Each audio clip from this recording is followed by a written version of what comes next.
বিচ্ছিন্ন কয়েকটি ঘটনা ছাড়া ব্রাহ্মণবাড়িয়ার কসবা ও আখাউড়ায় শান্তিপূর্ণভাবে নির্বাচন অনুষ্ঠিত হয়েছে। এখন চলছে ভোট গণনা। কসবায় সাইদুর রহমান স্বপন এবং আখাউড়ায় মনির হোসেন ফলাফলে এগিয়ে রয়েছেন। এ বিষয়ে বিস্তারিত জানাতে ব্রাহ্মণবাড়িয়া থেকে যুক্ত হচ্ছেন পূর্বাঞ্চলীয় ব্যুরো প্রধান পীযূষ কান্তি আচার্য। পীযূষ, ভোট গণনা চলছে এই মুহূর্তে। আমরা যেটা জানতে পেরেছি যে কসবায় সাইদুর রহমান স্বপন এবং আখাউড়ায় মনির হোসেন ফলাফলে এগিয়ে রয়েছেন। বাকিটা আপনার কাছে জানতে চাই।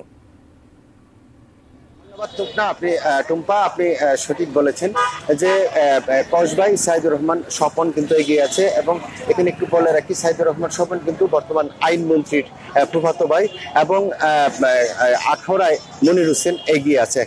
এখন পর্যন্ত কিন্তু ভোট গণনা চলছে, এবং আপনি নিউজের শুরুতে যেরকমটি বলেছিলেন, বিচ্ছিন্ন কিছু ঘটনা কিন্তু এখানে ঘটেছে। ভোট গণনার কয়েক মিনিট আগে আখাউড়ার দেবগ্রাম পাইলট হাই স্কুল কেন্দ্রে কিন্তু যখন ভোট গণনার জন্য ব্যালট বাক্স নিয়ে যাওয়া হচ্ছিল, ঠিক তখনই কিন্তু একজন উচ্ছৃঙ্খল ব্যক্তি এই ভোটের বাক্স ছিনিয়ে নেওয়ার চেষ্টা করেছিল। পরে পুলিশি ধাওয়ায় এই বাক্সটি কিন্তু পুকুরে ফেলে দেওয়া হয়েছিল। পরে পুকুর থেকে এনে ভোটে যে ভোট ছিল, ভোটের কোনো ক্ষতি না হয় এইগুলি কিন্তু গণনার আওতায় আনা হয়েছে।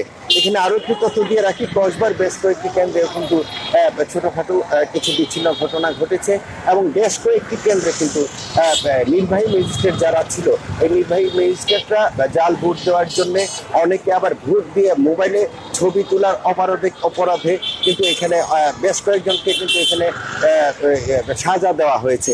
এছাড়া ব্রাহ্মণবাড়িয়ায় কিন্তু বলা যায়, যদিও ভোটারের উপস্থিতি কিছুটা কম ছিল, কিন্তু এরপরও কিন্তু উৎসবমুখর পরিবেশে নির্বাচন অনুষ্ঠিত হয়েছে। তো টুম্পা, এই ছিল আমার কাছে ব্রাহ্মণবাড়িয়ার কসবা এবং আখাউড়ার ভোটের সর্বশেষ খবর।